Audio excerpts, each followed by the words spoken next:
मागील भागात आपण बघितले रवीकडून अनघाला अभिजितचे ब्युटी क्वीन स्पर्धेबद्दलचे मत समजले. त्यांना ही स्पर्धा मुळीच आवडत नाही. ते म्हणतात स्त्रियांना भारी हौस असते स्वतःच्या सौंदर्याचे प्रदर्शन करायची. सुंदर मुलगी अगर सुंदर स्त्री म्हणा, जर ती खरोखर सुंदर असेल तर तिला कोणी कोणत्याही परिस्थितीत सहज सुंदर म्हणणारच. त्यासाठी स्पर्धेतच नंबर मिळाला पाहिजे असे थोडेच आहे. त्यापेक्षा खरी सौंदर्य सम्राज्ञी तीच जी साध्या कपड्यात मेकअप विना सर्वांच्यात उठून दिसेल. रविदा, आता पुरी झाली बोलणी, मी झोपायला जाते. अनघा झोपायला गेली, पण तिला झोप येईना. तिच्या डोळ्यासमोर नाटकातील अभयचे एक एक प्रसंग तरळू लागले आणि अभिजितच्या ॲक्टिंगचे परीक्षण ती मनोमन करू लागली. किती छान काम केले त्यांनी. खरेच आपण वेडेपणा केला. त्यांच्याबरोबर नाटकात काम करायला पाहिजे होते. पण तोच विचारांच्या गर्तेतून भानावर आली आणि म्हणाली, छट, आपण घेतलेला निर्णय योग्य आहे. त्या भाव खाणाऱ्याबरोबर काम नाही केले तेच ठीक झाले. नाहीतर प्रत्येक वेळी प्रॅक्टिस करताना आपले खटके उडाले असते, डोके क्रॅक झाले असते. ब्युटी क्वीन स्पर्धेसंबंधी देशमुख सरांनी काढलेले उद्गार तिला आठवू लागले. तिच्या कानात ती वाक्य घुमू लागली. तिच्याही नकळत त्या बोलण्याचा ती विचार करू लागली. आपण स्पर्धेतून बाहेर पडूया का? तिच्या मनात प्रश्न आला आणि क्षणात त्या प्रश्नाच्या उत्तराने ती दचकली. अनघा डोळे गच्च मिटून झोपण्याचा प्रयत्न करू लागली, पण तिचे विचार काही दूर होईनात. विचारांपासून दूर जाण्यासाठी तिने ट्रान्झिस्टर लावला, त्यामुळे मन शांत होईल. पण पहिलेच गाणे प्रेमाचे लागले. तिने ट्रान्झिस्टर बंद केला. तिच्या आईने तिला सकाळी उठवले. तिला उठवेना. अगदी निरुत्साही वाटत होते. रात्रीच्या जागरणाचा त्रास असावा.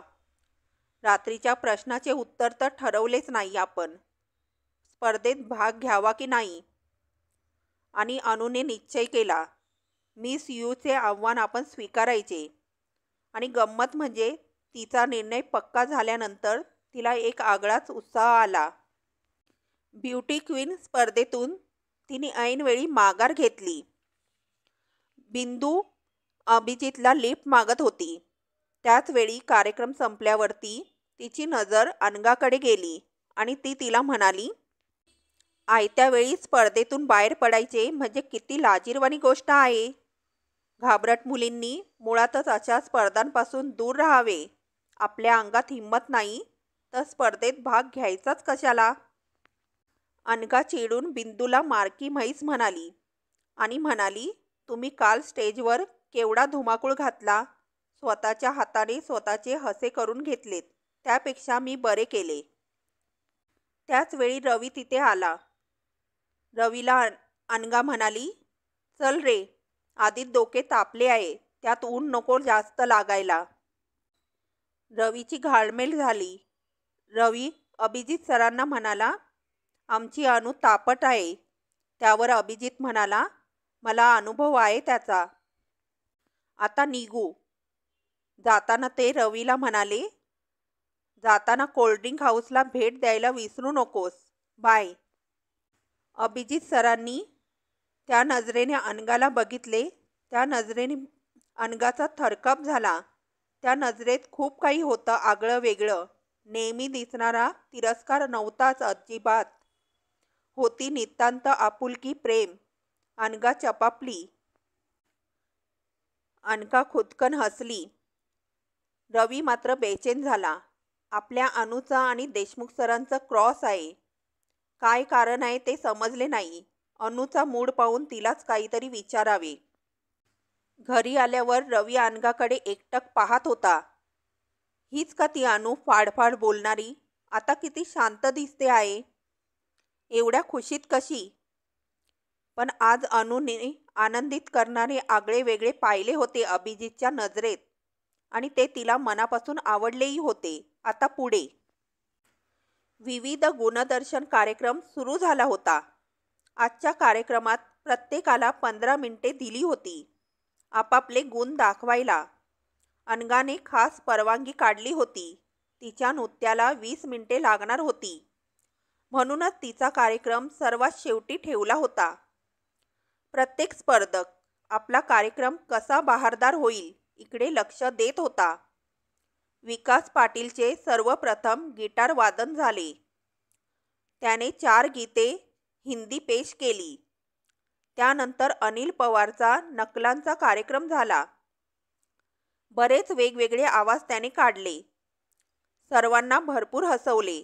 त्यानंतर कोणी गाणी म्हटली, कोणी व्हायोलिन वादन केले, कोणी माउथ ऑर्गनवर गाणी वाजवून दाखवली आणि सर्वात शेवटी आता अनघाचा नृत्याचा कार्यक्रम होता.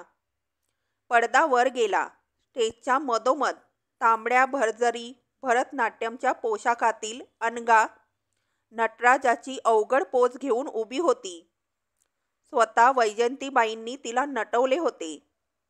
लांब सडक फुलांनी वेढलेली वेणी, भांगात बिंदी, कंबरपट्टा वगैरे नृत्याच्या अलंकारांनी नटलेली अनघा अतिशय सुंदर दिसत होती. पहिल्या सलामीत तिला भरपूर टाळ्या पडल्या. वैजूताईंनी टेप रेकॉर्डर सुरू केला. स्वतः वैजूताईंच्या आवाजातील बोल बाहेर पडू लागले आणि त्या तालासुरावर अनघाने आत्मविश्वासाने डोलदार पावले टाकायला सुरुवात केली. सारा हॉल शांत झाला होता. सर्वांच्या नजरा तिच्यावर खिळल्या होत्या. अनघा नृत्य करीत होती, न चुकता न घाबरता. आज तिची खरी परीक्षा होती ना. ज्या ईर्षेने तिने खूप मेहनत घेऊन नृत्य शिकले होते, तो जोश तिच्या नृत्यात दिसत होता. तिच्या मुद्रेवरील हावभाव फारच बोलते होते. गिरकी घेऊन समेवर येणारी तिची पावले सर्वांच्या नजरा खिळवून ठेवत होती. सारेजण तिच्या नृत्याने मुग्ध झाले होते, चकित झाले होते. तिच्या नृत्याची लय तालावर कमी जास्त होत होती. स्वतः वैजूताई सुद्धा तिचे नृत्य पाहताना बेभान झाल्या होत्या. सुमतीबाई आणि नानांची नजर तिच्यावरून ढळत नव्हती. सुमतीबाईंच्या डोळ्यात कौतुकाची आसवे जमा झाली होती. प्रत्येकाच्या तोंडून वाह निघत होती. अभिजित अनिमिष नजरेने अनघाकडे पाहत होता. मनातच म्हणत होता, भारी ग्रेट मुलगी आहे, किती उत्कृष्ट नृत्य करते आहे. आणि ह्याच मुलीला आपण गुणांच्या बाबतीत शून्य ठरवले होते. किती तो आमला वेडेपणा. या मुलीला ओळखण्यात आपली भारी चूक झाली. गुणवान आहे, सुंदर आहे आणि जिद्दी आहे. नाटकातील कामावर पाणी सोडले तरी फर्स्ट प्राइज मिळवण्यासाठी जिद्दीने मेहनतीने हा कार्यक्रम करते आहे. अनघाबद्दल कौतुकाने कोमल भावनांनी अभिजितचे मन भरून गेले. रवीने स्टेजच्या दोन्ही बाजूला एक एक फोटोग्राफर उभा केला होता. आतापर्यंत अनघाचे वेगवेगळ्या पोजमधील बरेच फोटो काढण्यात आले होते. 20 मिनिटाच्या नृत्यात अनघा शेवटपर्यंत पहिल्या जोशमध्ये नाचत होती. नाच संपला. पडदा खाली गेला. क्षणभर सारा हॉल शांत राहिला आणि दुसऱ्या क्षणाला कडाडून टाळ्यांचा गजर झाला. संबंध हॉल त्या आवाजाने दुमदुमला. प्रत्येकजण तिची स्तुती करीत होता. आपसात बोलून पसंतीची पावती देत होते. सुमतीबाई डोळ्यांच्या कडा वारंवार पुसत होत्या. त्यांचा आनंद त्यांच्या डोळ्याद्वारा झिरपत होता. अनघा मागच्या रूममध्ये गेली. तिच्या आधीच वैजूताई तेथे पोचल्या होत्या. आनंद शियाने त्यांनी चक्क तिला आपल्या मिठीत घेतलं. अनघा, खूप खूप सुंदर नृत्य झाले तुझे. त्या दिवशी रात्री ती खुशीत झोपली. आता उद्या गॅदरिंगचा शेवटचा दिवस. सकाळी अल्पोपहार आणि संध्याकाळी बक्षीस समारंभ. कॉलेजच्या बागेत जय्यत तयारी झाली होती. लाइटिंग आणि रंगीत पताकांनी बाग सुशोभित केली होती. आज अनघाच्या सर्व मैत्रिणींनी ठरवल्याप्रमाणे प्युअर सिल्कच्या साड्या नेसल्या होत्या आज साऱ्या मुली अगदी नटून थटून आल्या होत्या. अनघा आणि अनघाच्या मैत्रिणी 8:30ला कॉलेजच्या पोर्चमध्ये गोळा झाल्या. बागेच्या गेटवर 2 प्रोफेसर उभे होते. प्रत्येकाने आपला पास त्यांच्याकडे द्यायचा आणि मग आत प्रवेश मिळत होता. मुलांच्या आणि मुलींच्या वेगवेगळ्या लाईन्स लागल्या होत्या. दुसऱ्या गेटमधून बाहेर पडायची सोय केलेली होती. अनघा आणि तिच्या मैत्रिणी लाईनमध्ये उभ्या होत्या. त्यांच्या पुढे असणारी एक मुलगी दुसरीला म्हणत होती, कम्मू, आज तू देशमुख सरांना पाहिलेस काय? अगं, इतके टॉप दिसत आहेत की बस. आज अगदी सुटात आहेत. ब्राऊन कलरचा सूट त्यांना खूपच छान दिसतो आहे. तो दुसरी मुलगी म्हणाली, अगं, आज ती बिंदूही अगदी दाबात आहे. ती त्या देशमुख सरांना अजिबात सोडत नाही बघ. काल तर चक्क त्यांच्या स्कूटरवरून गेली. अनघा शांतपणे ऐकत होती. शीलाने तिला डोळ्यांनी खुणावले. ऐक, काय म्हणतात या मुली? आणि खरोखरी त्या दिवशी देशमुख सर आणि बिंदू यांची चर्चा सुरू होती. अनघाचा ग्रुप आतमध्ये होता. प्रत्येकीने एक एक डिश घेतली. त्यांना प्रश्न पडला, आता आपण कुठे उभे राहावे? साऱ्या ठिकाणी 5-10चा ग्रुप. कोपरा मिळणे तर शक्यच नव्हते. इथेच थोडे बाजूला होऊन उभे राहूयात, मंजुषा म्हणाली. आणि त्याप्रमाणे त्यांचा ग्रुप थोडासा बाजूला होऊन उभा राहिला. 2 सामोसे, वेफर्स आणि 2 गुलाबजाम आणि नंतर कॉफी असा मेनू होता. तिच्या ग्रुपने खाण्यास सुरुवात केली. खरे म्हणजे अनघाला त्याला पाहण्याची उत्सुकता लागली होती. तो तिच्या पाठीमागून आवाज आला. कोणीतरी मुलगा म्हणत होता, सर इकडे या ना, आम्हाला थोडी कंपनी. आज माझे काही खरे नाही. आत्तापर्यंत किती जणांना कंपनी दिली आहे. प्रत्येकाचा आग्रह पडतो. एक एक घास म्हणत आत्ताच जेवण झाल्याप्रमाणे पोट भरले आहे. म्हणून तर हळूच पळून निघालो होतो. तो तुम्ही अडवलेत. ठीक आहे, फक्त एकच वेफर घेणार, तुमच्या सर्वांचा मिळून. अनघाची मैत्रीण मंजुषाने देशमुख सरांना पाहिले. मंजुषा न राहून म्हणाली, खरंच आज देशमुख सर भारी स्मार्ट दिसत आहेत. अनघाला मोह झाला वळून पाहण्याचा, पण नाही, तिने वळून पाहिले नाही. रवी आणि किरण हातामध्ये डिश घेऊन इकडे तिकडे पाहत होते. तोच किरणचे लक्ष अनघाकडे गेले. दोघेही त्याच्यामध्ये येऊन उभे राहिले. 1-2 वाक्यांची देवाणघेवाण झाली असेल. तोच किरणचे लक्ष शेजारच्या ग्रुपकडे गेले. देशमुख सरांना पाहताच तो रवीला म्हणाला, रवी, देशमुख सर शेजारच्या ग्रुपमध्ये आहेत. खरंच की रे, आज सरांना मी पाठमोरे ओळखलेच नाही. थांब, त्यांना बोलवतोच इकडे.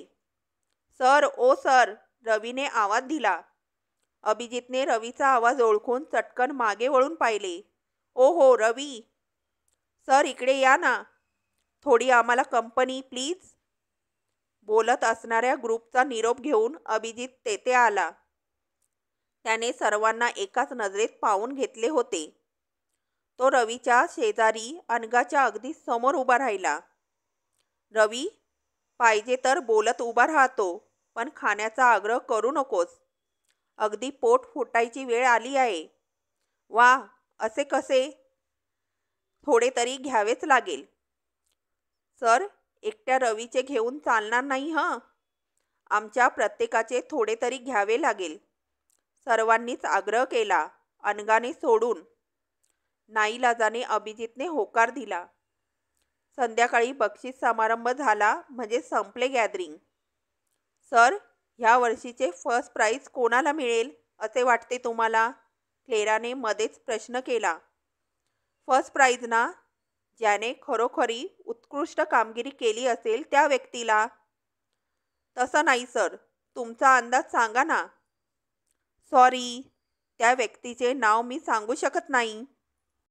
त्यात काय मोठे, सांगा ना सर, रोहिणीने आग्रह केला. अभिजित थोडेसे हसून म्हणाला, माझा अंदाज सांगितला असता पण त्या व्यक्तीला मी त्याचे नाव घेतलेले आवडणार नाही. अभिजितने क्लेराच्या डिशमधील वेफर उचलीत म्हटले, खरं की नाही मिस तृप्ती कुलकर्णी? सर, ही क्लेरा फर्नांडिस. एवढ्यात विसरलात की काय तिला? रवीने आश्चर्याने विचारले. अरे हो, सॉरी क्लेरा फर्नांडिस. सर, तुम्हाला काय म्हणायचे आहे ते मी ओळखले. क्लेराने उत्तर ऐकून अभिजित म्हणाला, वा, तुमचे डोके व्यवस्थित चालते म्हणायचे. त्या दोघांच्या बोलण्यातला अर्थ अनघाने बरोबर ओळखला. प्रथमच तिने अभिजितकडे नजर उचलून आश्चर्याने पाहिले. सर, तुम्ही काय सांगितले? आणि ह्या क्लेराने काय ओळखले? माझ्या तरी सर्व डोक्यावरून गेले. समजने वाले समज गए है, ना समजे हो अनाड़ी है, क्लेराने किरणला चिडवले. अशा प्रकारे हसत बोलत त्यांचे खाणे सुरू होते. लहान मुलांची समजूत घालावी त्याप्रमाणे अभिजित प्रत्येकाच्या डिशमधील थोडे थोडे घेत होता. रवी, आता मी एकदम बागेच्या बाहेर पळतो, शीला मुद्दामच म्हणाली. सर, हे काय? आमच्या अनघाचे का काहीच नाही घेतलेत की विसरलात? ज्यांनी आग्रह केला होता त्यांचा मी मान राखला, पण ज्यांनी घ्या म्हटलं नाही त्यांचे घ्यायचे म्हणजे त्यामध्ये अपमान नाही का? असं होय. अनघा, काय ग तुझे असले मॅनर सोडून वागणे? सरांना काय वाटेल? ही मुलगी म्हणजे? चटकन अनघाने तिचा पाय आपल्या पायाने दाबला. रवीच्या पुढे शीलाने कमी जास्त काही बोलू नये या हेतूने आणि पटकन म्हणाली, घ्या ना थोडे काहीतरी. तिने डिश पुढे केली. अभिजितला खरोखरी हसू आले. तिच्या डिशमधील गुलाबजाम उचलीत तो म्हणाला, पहिल्यापासून आत्तापर्यंत सर्व अगदी तिखट झाले आहे, तेव्हा शेवट गोड करतो. वा सर वा, शेवट अगदी मस्त केलात हा, मला आवडण्यासारखा. सर, तुमचे वाक्य आवडले आणि समजले सुद्धा, क्लेरा म्हणाली. काय देशमुख, केव्हाचे तुम्ही इथे उभे आहात? मी आपली तुमची वाट पाहते आहे. पुरे ना आता, चला निघूया, मी अगदी बोर झाले आहे. बिंदूने अशा काही स्टाईलमध्ये हे वाक्य म्हटले की ऐकणारे सर्व चाट पडले. खुद्द अभिजितही मनातून टणकन उडाला. तो वैतागला. ही काय म्हणून माझ्या मागे लागली आहे? एवढी सलगी दाखवते आहे. दुसऱ्याला वाटावे आमचे संबंधही तसेच अगदी मित्रत्वाचे आहेत. अभिजित शांतपणे म्हणाला, सॉरी मिस खोपकर, मी एवढ्यात येऊ शकत नाही. पण का? वेळ आहे 8 ते 11, तेव्हा मला एवढ्यात जाता येणार नाही. अहो, पण ते कामच सर तर केव्हाच गेले घरी. शी, विद्यार्थ्यांच्यात एवढे मिक्स होणे कसे तुम्हाला आवडते? मला तर बिलकुल आवडत नाही, नाक मुरडत बिंदू म्हणाली. तुमचे विद्यार्थ्याशी फटकून वागणे मला तरी कुठे आवडते? अभिजितही वैतागून तिच्याच भाषेत म्हणाला. त्याच्या या उत्तराने बिंदू गडबडली. तिला अशा उत्तराची अपेक्षा नसावी. पवित्रा बदलून ती नरमाईने म्हणाली, बरे, आपली आवड निवड नंतर बघू. आता प्रथम इथून निघूयात. तिच्या या बोलण्याने अभिजित चिडला. त्याने सांगून टाकले, मी आता निघू शकत नाही. ओ गॉड, म्हणजे चक्क 11 वाजेपर्यंत मला थांबावे लागणार तर? छे, तुम्ही थांबण्याची गरज नाही. तुम्ही आत्ताच गेला तरी चालेल, अभिजितने गडबडीने सांगून टाकले. कार्यक्रम संपल्यानंतर मला या रवीच्या घरी यायचे आहे. हो सर, आज तुम्ही येणार आहात हे मी माझ्या घरीही सांगितले आहे. रवी अभिजितच्या मदतीला धावला. अभिजितने मनोमन रवीची पाठ थोपटली. अशा नाराज होऊ नका मॅडम, आम्हाला कॉफीला कंपनी द्या, किरणने मध्येच म्हटले. रवी किरणने सर्वांना कॉफीचे पेले आणून दिले. बिंदू मनातून खूप अस्वस्थ झाली होती. अभिजितच्या तिरसट बोलण्याने मनातून चिडली होती. मी एवढे प्रेमाने करते याच्यावर आणि याने सर्वांसमोर असे बोलावे? आणि अचानक तिच्या हातातील पेला निसटला. तिच्या समोरच अनघा उभी होती. त्यामुळे अनघाची आजची प्युअर सिल्कची साडी खराब झाली. किरण आणि अभिजितच्या पॅन्टवरही डाग पडले. अनघाला राग सहन झाला नाही. किरण, तुझी कॉफीची कंपनी मला फार महाग पडली. 400 रुपयाची साडी बाद झाली. ती बोलली होती किरणला, पण लागले बिंदूला. आधीच अभिजितच्या बोलण्याने तिचे डोके आऊट झाले होते. त्यात अनघाने लागट बोलणे. अगं, पण मी मुद्दाम पाडला का पेला? तुमच्या हातून चुकून की तुम्ही मुद्दाम पाडलात हे महत्त्वाचे नाही. माझी एवढी भारी साडी खराब झाली हे महत्त्वाचे. अनघा, जाऊ दे आता. त्याला काही इलाज आहे का? रवीने समजूत काढण्याचा प्रयत्न केला. अनघा शांत झाली. तिच्या डोळ्यात चटकन पाणी आले. ही साडी तिच्या फार आवडीची होती ना. किती दुकाने फिरून तिने ही साडी घेतली होती. बिंदू तेथून झटकन निघून गेली. सर्वांनी सुटकेचा निश्वास सोडला. रविदा, स्कूटरची चावी दे. मी जाते घरी. या अवतारात आता कॉलेजमध्ये थांबणे योग्य नाही. ती निघाली. शरबन थांबली. अभिजितकडे पाहत शांत आवाजात म्हणाली, तुम्ही घेतलेला शेवट गोड करण्याचा निर्णय तुमच्या खास मैत्रिणीला पसंत नाही वाटते. म्हणूनच तिने शेवट असा कडू केला. अभिजितला बोलण्याची संधी न देता ती मैत्रिणींबरोबर निघून गेली. वातावरण हलके करण्याच्या दृष्टीने रवी हसून म्हणाला, सर, मॅडमला तुम्ही थाप का हो मारलीत? रवी, अरे ती सारखी मागे लागली आहे. सध्या कॉलेजमध्ये आमच्या दोघांविषयी काय चर्चा आहे हे काय मला माहीत नाही काय? पण प्रत्यक्षात तसे काहीच नाही. मी तिला चुकवण्याचा प्रयत्न करतो आणि ती काल हटून बसली म्हणून लिफ्ट दिली. पण आज पाहतेस ना ठेक्यात बोलायला लागली म्हणून कटवली. बरे झाले तू साथ दिलीस. सर, आता मात्र तुम्हाला बोलल्याप्रमाणे वागायला पाहिजे हा. म्हणजे आज तुम्हाला आमच्या घरी यावे लागणार. सर, आज मुहूर्तही छान आहे. थोडक्यात म्हणजे आज आमच्या नाना आईच्या लग्नाचा रौप्य महोत्सवी वाढदिवस आहे. तेव्हा आज आमच्या घरी आता जेवायला यावेच लागेल.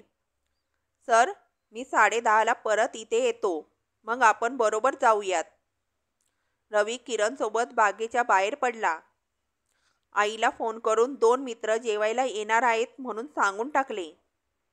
कॉलेजच्या बाहेर पडायला त्यांना 11 वाजले. रवी, प्रथम मावशीकडे जाऊ, नाहीतर ती जेवण्यासाठी माझी वाट पाहत थांबेल. चालेल सर, चला. अभिजितच्या घरी आल्यानंतर रवीला प्रथम आठवली ती पल्लवी. त्याला स्वतःचेच हसू आले. पल्लवी थोड्या वेळापूर्वीच कॉलेजला गेली होती. रवीला पाहून अभिजितच्या मावशी लगबगीने बाहेर आल्या. त्यांनी आपुलकीने विचारले, खूप दिवसात इकडे फिरकला नाहीस रे? शेजारची सुप्रिया तुझी खूप आठवण काढते. रोज पल्लूला विचारित असते, ताई, सूर्य काका कधी येणार? आता शाळेत गेली असेल ना ती. तिला सांगा मी उद्या येईन म्हणून. बरे, बसा दोघे, कॉफी करते थोडी. अभिजित चटकन म्हणाला, नको मावशी, आज सकाळपासून कॉफी खूप झाली आहे. मी आज ह्या रवीकडे जेवायला जाणार आहे. तेच तर सांगायला आलो होतो. निघू? थांब रे, अक्काचे पत्र आले आहे, आणतेच. आईचे पत्र आले आहे हे ऐकून अभिजितला आनंद झाला. त्याने उत्सुकतेने पत्र वाचून काढले आणि तो हसू लागला. आईचे पत्र म्हणजे निव्वळ तिने उपवर मुलींची गोळा केलेली माहिती आहे. हे बघ, ही रेखा, वय 20, SSC पास, एम्ब्रॉयडरीचा कोर्स पूर्ण, उंच 5 फूट, रंग गोरा. ही दुसरी लता, वय 22, BA, रंग सावळा तरतरीत, उंची 5 फूट 2 इंच. आणि ही मालन MA करीत आहे. आता सांग ह्या पत्राला काय म्हणावे? अभिजित, अक्काची अशी थट्टा काय करतोस? आता तुझे सर्व व्यवस्थित मार्गी लागले आहे तेव्हा साहजिकच तिला वाटणार एकुलत्या एका मुलाचे आता लवकरच 2चे 4 हात व्हायला हवेत. सून यावी नातवंडे.